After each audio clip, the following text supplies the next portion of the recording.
Now,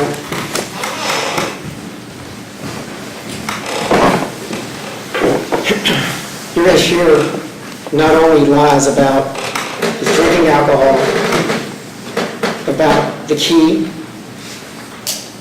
you're going to hear lies about, well, just about everything.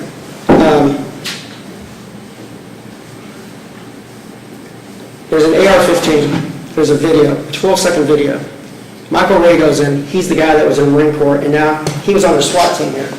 Now he's at the, I think at ECO somewhere. He does active school shooting type of things. When he came in, he cleared everything. He walked through the house. In fact, when you pull up, they're looking for cover because they know that someone shot him down inside the house, and they can see from the street that Chris is laying dying in the driveway. And they pull up and he loses his body cam because he's getting out of the car so quickly. He doesn't want to get shot out in the street. But when he gets in and clears everything, like I said, the phone is there, it's laid down, and his sister's listening to everything that's happening just out of nosy curiosity, and this video could have been gone. If just that luck didn't happen, he picked the phone up, it hung up, and he could videotape the Nest camera that was recording everything up to a certain point. And at that Nest video, 5 minutes before 911 was called, he has his AR-15 and he's walking around the kitchen. But for that video, there was nothing else there. Because later on, all that video is deleted out of Nest. You can see, and I'll show you, it had been videotaping all day, and it gets audio and video, and they're all deleted. It's gone. In fact, this was January 7th. January 12th, Detective Kaufman takes out to his house. He takes the phone and the camera and he says, Eric, how does this work? And they videotape it. And he successfully get it running. It connects, and they're videotaping. And then he has to turn the phone off. He has to unplug the camera. Well, the way the Nest works is that when you turn it off, it's no good to have a security camera if it doesn't tell you, hey, I'm off. And so when it loses connection, it sends you an email that says, I don't have a connection anymore. And so Nest says, send an email with the last good image you have. And it's Detective Kaufman and it's Erich Howard sitting in their house after they turned the video off. Just like when he turned the video off and he had his AR-15. And that video is gone. It was deleted too. Not by Ness or anyone else. I think we can prove it's Eric. We show that Eric deleted it. The exfoliation of evidence is wrought throughout this trial. They want to say it's hocus pocus. I'm telling you, it's causally connected to the actions of Erich Howard. Why would you know, they talked about they're not a witness. The sheriff's not a witness. The only witnesses are Toby, Erich Howard, and Chris. But there's a fourth one, the silent witness. The camera and audio is without prejudice. It was recording everything, and he, for some reason, before everything happened, he unplugs it right before. You can hear Chris in the background. He's got his guns, he's ready, he's lying in wait. And off goes the camera. And we would have never known about it. We would have never known about it if it hadn't just, by dumb luck, run into the camera, run into that phone, flip it upside down. Because it was short-lived. Erich Howard was never taken into custody. So, we got that. There's also a Ring doorbell. I'm going to move along here, but there's a Ring doorbell on the front door. It has a camera, it has a scene push, it tells you when things are happening, and it takes audio of everything. That was never retrieved. The search warrant, it came back with a search warrant. They didn't get the Ring camera. And there's a little voice-activated, like one of these little control centers for Amazon. A little control center sitting there listening to everything. Just intently. There's 3 little silent witnesses sitting here without prejudice, recording away until they were interrupted or not taken care of. So, that's going to come out. We'll authenticate it. Eric's going to take the stand and he can't get away from it. got away from it for too long, and it's not going to happen this time. I'll do my best. It'll come out. It'll be clear as day. And at the end of it, what you're going to find, because that's just the beginning. I can't explain this case to my friends. Because 3 hours later, I'm like, but you don't get it, there's more. Right, McLeod, shut up. It keeps going. It's unbelievable. But you'll see the footprints on the back porch. Erich says, I never went out that night. Well, you had to. Sheriff Coffin says you had to, because your footprints are out there. No, it must have been night before. No, they're stepped over Chris's. They're over his footsteps. It was that night. Well, maybe I did. Denies everything. It'll be clear for you. I promise you. At the end of the day, because we came in here, I don't say this all the time, to tell you this, I know more about this case than everyone in here. And everyone will know exactly what I know at the end of it. And when you do, I think we'll all agree. And if not, you can say like my friends, oh, McLeod shot. Go away. But at some point you'll be like, this is overkill, I can't believe it. And at that point, I want you to come back and find him not guilty. Thank you. Thank you, Mr. McLeod. First witness, please, Mr. Moore. Serena Taylor.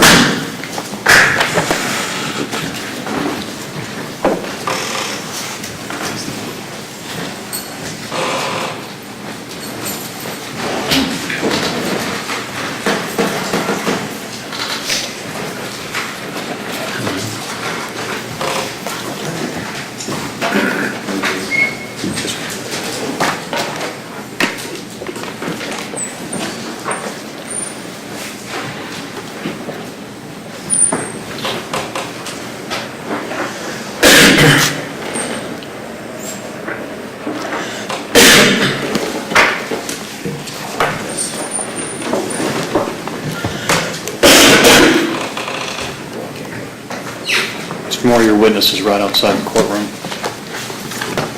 That might be helpful. Pardon? It might be helpful if you didn't, if the bailiff didn't have to go chase him down somewhere.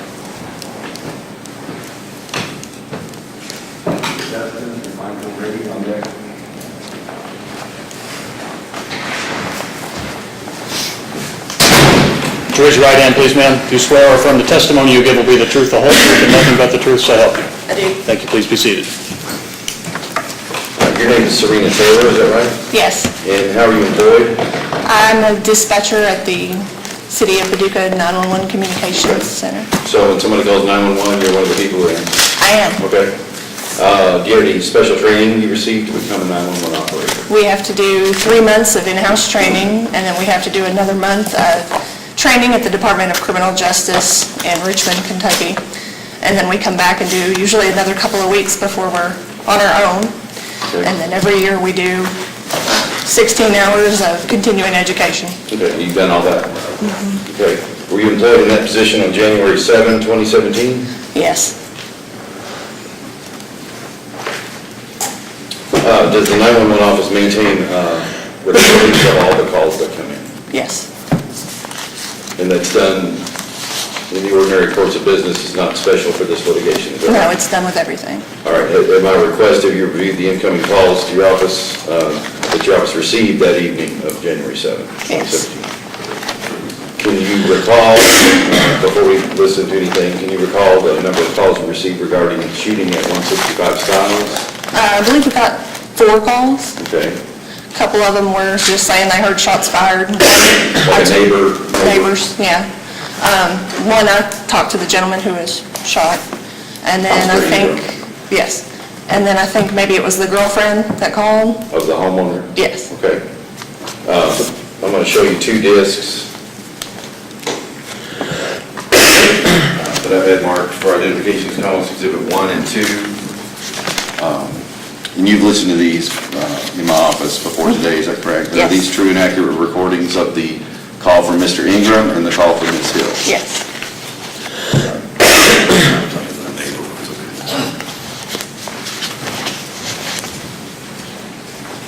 All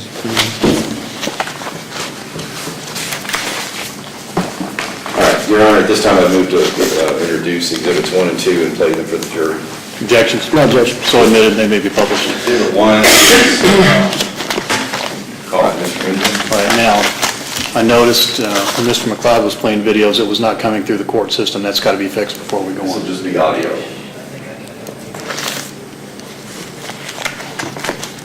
Well, I think in the audio recorded as well.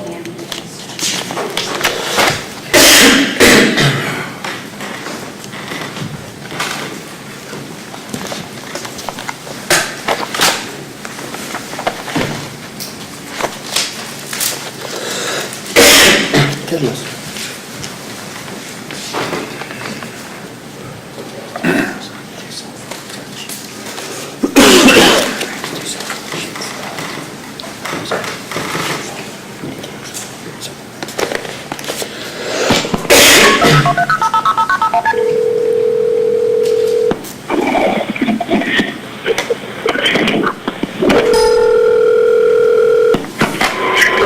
There's your emergency. I've been shot.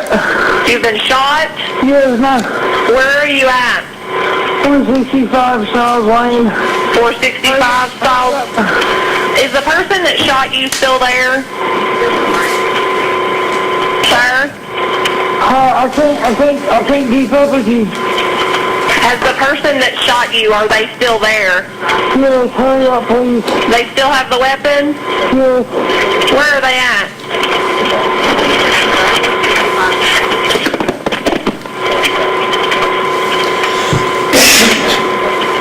Sir? Hello? Hello? So you're in contact with him. And then the second disc contains the call from Emily, the girlfriend you said? Yeah.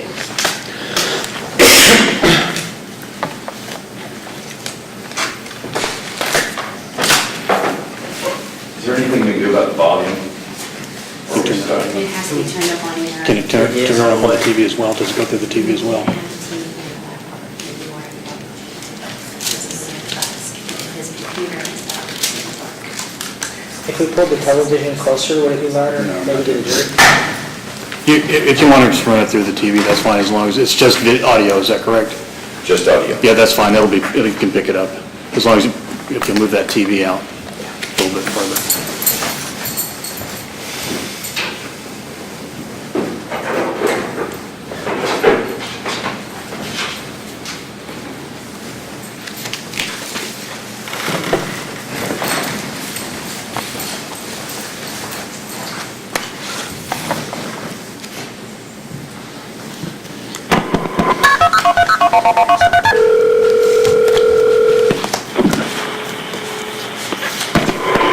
Where's your emergency? 165 Stiles Road. Did you say 165 Stiles? Yes. 465 Stiles? 165. It's going to be 165? Yes.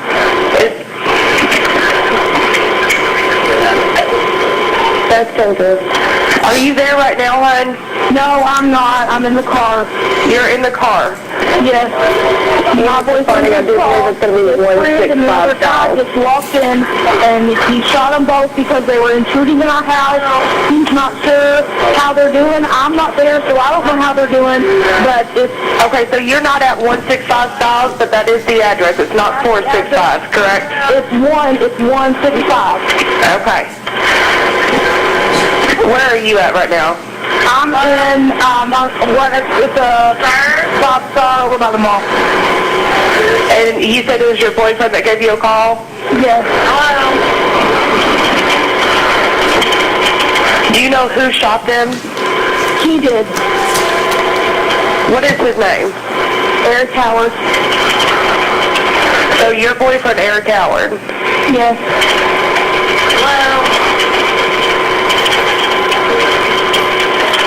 Well, why did he shoot them? They busted down the door in our house. And there was two people? Yes. Do you know who those two people are? I know one of them. I do not know the other one. What is his name? One of them is Chris Ingram. Hold on just a moment, hon. Okay. Okay, hon. Do y'all know this Chris Ingram? Yes, Okay, do you know why he would have come through the door? because they've been arguing back and forth. He pissed off. He wanted to kick his ass. So.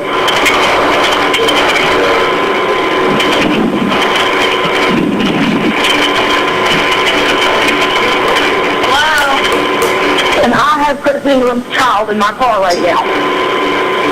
You have his child. Who is the mother of his child?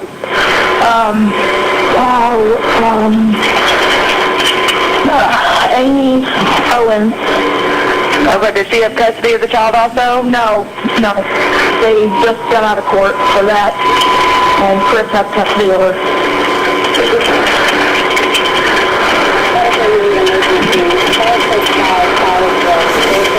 How old is the child? Is it a boy or girl? Girl. Which 5-star are you at, hon? I'm not the one that is, I'm calling this connected. Okay, the 5-star next to Arby? yes. Okay, if you don't mind, the deputies that are headed out there is asking if you will stay there until they're able to come speak with you, okay? Okay. Your Honor, I've already moved to introduce those. haven't I? Yes, you have.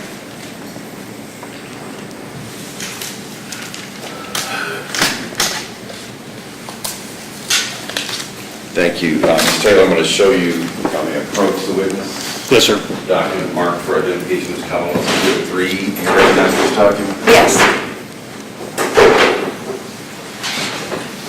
What is this document? That is what we call a CAD card. Anytime someone calls in for service, whether they call 911 or a regular line, we automatically make a card with all the information they give us to dispatch out to the officers. What else is included in this report, card? The time that they call in, the address, their name, their phone number, the officers that are dispatched to that call, and all of their times when they go dispatched and en route and on scene. So the officers have numbers, is that right? Like Yes. 28, 45, 66? Yes. When they get dispatched, when they go, when they arrive, when they leave, that's all on here as well? Yes, and anything they tell us while they're there, we put on the card. Are these documents, or these reports kept in the ordinary course of business? Yes. Your Honor, move to admit Commonwealth Exhibit 3 at this time. Objection. No objection. So admitted. And I would like to approach the witness again. Yes, sir. What is the first time that's noted on this report? And the time we got the call in was 23:11. That would be 11 minutes after 11 11 p.m.? o'clock, yes. And that's the first event that would be, Yes, that was, the card was created. and that So- would be when Mr. Ingram called? Yes, Now, I noticed on the second call, that was a different operator's voice, yes. but I could hear someone saying hello in the background. Was that you? That was me. talking? I'm still trying to get him to tell Okay. me more if I could. Okay, at what time was the call from Emily Hill? 23:14, which would have been 3 minutes later. Okay, so Ingram calls at 23:11 and Emily calls at 23:14. Yes. Okay, ma'am, that's all the questions I have, thank you. Mr. McLeod. Yes. Doug, can How are you? Good, how are you? Good. Did it sound like Chris was dying? I mean, yeah, it was bad.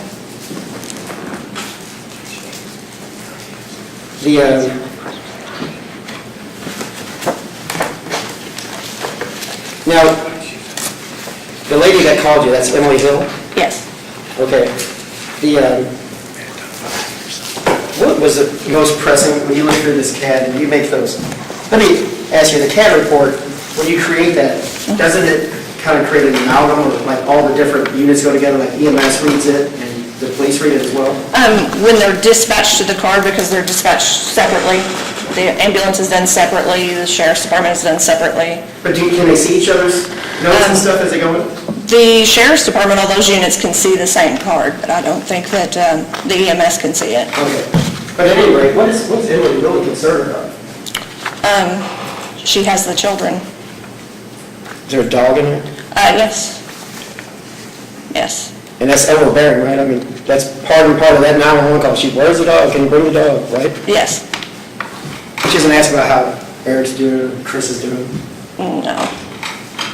Did you think they knew each other? I only talked to him, so I don't know. Okay, you never talked to her. No. Okay.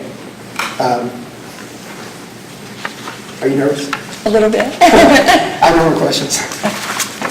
All right, you're welcome. Thank you.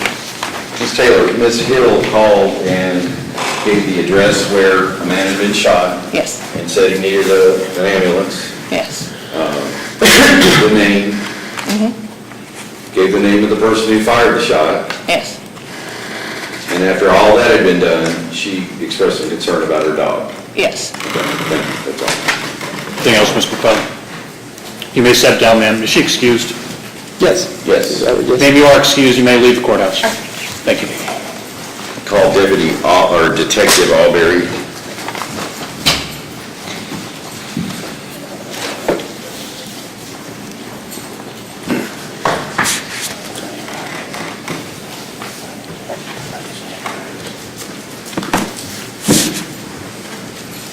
Raise your right hand, please, sir. Do you swear from the testimony you give will be the truth, the whole truth, and nothing but the truth, so help you? I do. Thank you, sir.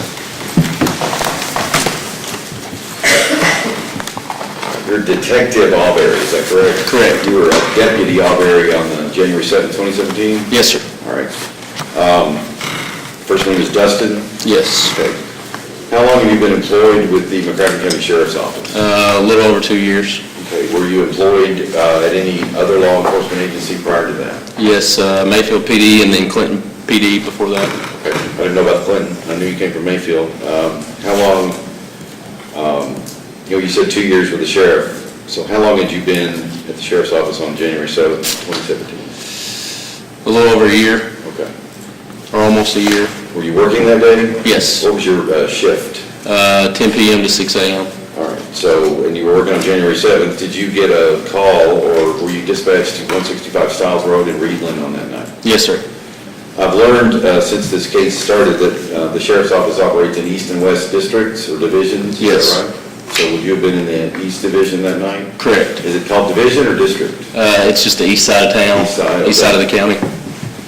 So when a dispatch comes through on your radio, does it say all east side units respond, or what does it say? I believe there was only 4 of us out that night. Usually something serious like that, we all are going to go anyway.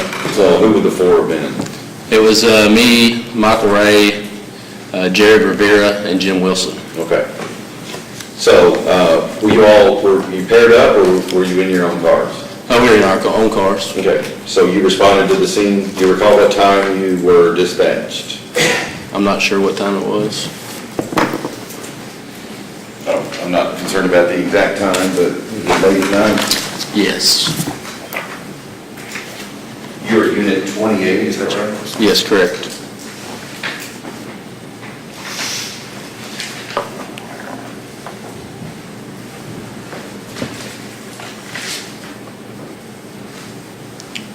If the CAD report says you were dispatched at 23:12, does that sound about right? Yeah, somewhere around 11. So that'd be about a minute after the 911 call, or within a minute? Yes. Okay. Do you know how long it took you to get there? I would say within probably 4 to 7 minutes, Okay. something like that. And were you one of several deputies that arrived about the same time? Yes, I was the front car. Jim Wilson was right behind me, and then Michael Ray was right behind him. So you essentially all came in together? We all just, met in that area at about the same time, Okay. coming from where we were. So were you the first 3 on the scene? Correct. What did you know, or what had you been told by dispatch before you arrived? What were you expecting? The call came out, I believe, as subject had been shot, and that the shooter was still on scene. I believe that's all the information we had at that time. So you didn't know what kind of danger you were going into? You knew there was maybe an active shooter, is that right? Correct. All right. Were you wearing your body-worn camera that night? Yes, I was. Okay. What did you initially observe when you pull into the driveway? How far off the road is the driveway? We stopped on Stiles Road just in front of the residence, and we all got out of the vehicle As soon as we got out of the vehicle, we heard a male voice yelling for help. We all approached the residence at the same time. On foot? Correct. Okay, and I misspoke, I meant how far off the road is the house, not the driveway? I don't know, 50, 75 feet, Okay. 100 feet. So when you got out of your cars, you parked them on Stiles Road, Yes, right just in front of his driveway. and you heard a voice? Yes, So you approached it, all three of you? yes. All right, tell us what you saw. We observed Mr. Ingram laying in the driveway with an apparent gunshot wound somewhere to the chest area, and then another gunshot wound to his leg area. Okay, what did you do? Did all three of you stop to take care of him, or what happened? I believe, we asked what happened, I believe he said he got shot, at which point we observed the side door to the residence.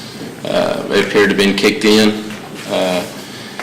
We approached that open door and observed the feet of a male subject laying in the living room floor, and then we observed another male subject who was found to be the homeowner later near the kitchen table front door area of the residence.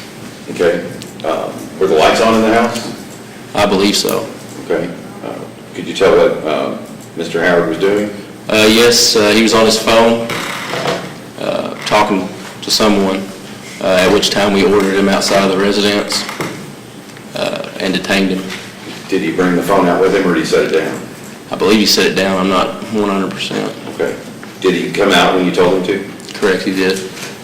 Let me go back to the lights being on. On the body cam, we're going to watch in a minute. I can't tell if they're on. Are you sure they were on? Or? I believe there were lights on. I'm not saying that every light was on in the residence, but you could see, we could see a white male subject by the kitchen table, by the front door.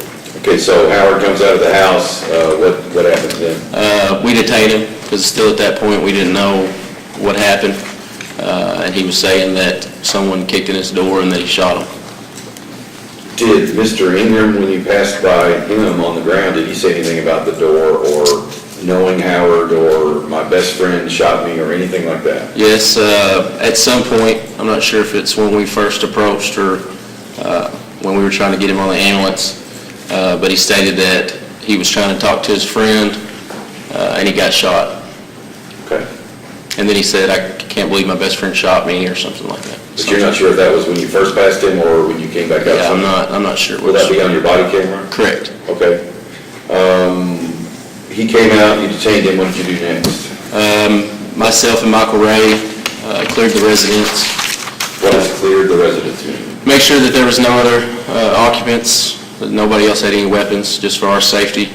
And when we entered the side door, we observed a male subject laying in the living room area of the residence with what appeared to be a gunshot wound to his chest. You could see blood on his shirt. He had dilated pupils, at which point Michael Ray checked for a pulse after he did that and requested a detective. We cleared the rest of the residence. Had an ambulance already been called? Yes. Okay, already before this? Yes. Okay. So you and Ray checked her, back to Mr. Reed, did he appear to be deceased at that point? Yes, he did. Okay. After when Ray checked his pulse? Yes. Okay. Then you and Ray continued to clear the residence. What did that entail? We checked all the rooms, just where anybody could be hiding. Didn't observe anything. What was his last name again? Sorry. The owner of the residence. Mr. Howard? Yes, Mr. Howard. There was a handgun sitting on, I believe, the nightstand, and then there was a rifle beside the bed as well. That was the AR-15? Correct. Okay. You didn't take possession of those at that time, though, right? No, sir. Okay. Did you collect any evidence yourself at the scene? I just took pictures initially on the scene before EMS or any of them got there, or right after they got there, took Mr. Ingram away, I started taking pictures. Okay, before they took Ingram away, did you go back out to check on him? Yes, I spoke with him. I was checking to see where he was shot. Did you smell anything when you were talking to Ingram? I smelled alcohol while we were outside, and also when we searched the vehicle. When you you searched Ingram's vehicle? Yeah, when they open the doors to the vehicle, you can smell alcohol inside there as well. I've asked if Mr. Ingram said anything to you. Could this be the time when he might have said something to you about? It could be, like I said, I can't remember if it was when I first approached or if it was afterwards when I was checking him, because I think I asked him what happened, and that's when he was saying his best friend shot him or something to that effect. Did EMS arrive pretty soon, or did it take them a while, or did you recall? It seemed like it was a while. I'm not sure exactly how long it was. But eventually they did get there? Correct. Did you assist in getting Mr. Ingram onto the ambulance, or who did that? Yes, the ambulance personnel got there and brought out the gurney, and I helped pick Mr. Ingram up and put him on that so that they could get him out of there quicker. How do you determine which hospital to take him to? I'm not sure how they determined it. Okay, but regardless, he went to Lourdes in this case? Yes. All right, did you eventually go to Lourdes? Yes. That night? Do you remember who you talked to? I believe I talked to Mr. Ingram's sister. Billy? Yes. Did you talk to any hospital personnel? I believe so, because we were going to get blood. Do you remember asking Billy about who Chris was, who Eric was, things like that? Yes. Do you recall any statements? Well, let me hold back on that. But you heard him say, "I can't believe my best friend shot me." You heard Yes. Mr. Ingram say that? I don't know if he said best friend or friend. I know he said One of the two. something to that. Yes. Okay. And you heard him, or you heard hospital staff talking about him saying that at the hospital as well? Yes. Did you assist, or did you and Deputy Wilson collect any evidence at Lourdes? Yes, I believe I got there first, and he arrived a few minutes later, and he's the one that took possession of the clothing, I guess the shoes, and transported it to... That was Mr. Ingram's clothing and shoes? Yes. Okay, and Deputy Wilson took possession of those? Yes. Okay. All right, I have two sets of questions here. You had your body-worn camera on when you were at Stiles Road? Yes. Right? And it recorded the events from, do you know when it started? Yes. Recording, when did it start? I believe as soon as I got out of the vehicle. Okay. How do those work? Do you have to hit an on button? Yes. Or- Okay. Correct. So when something's about to happen, you hit on and it starts? Yes. Okay. And have you reviewed the video prior to appearing here today? The portion of the video from Stiles Road? Yes. Okay, and does it contain a true and accurate recording of those events? Yes. Okay. Were you also wearing your body-worn camera at Lourdes? Yes, I believe so. Ask the same questions. Was it operating properly, and did it record a true and accurate recording of your conversation with Billy Ingram? Yes. Did you also talk with Kathy Dick at the hospital? I believe so. There were several people there, but I believe so. And so this body camera contains a true and accurate copy of the conversation you had with Kathy Dick and with Ms. Yes. Just can we approach? May I approach?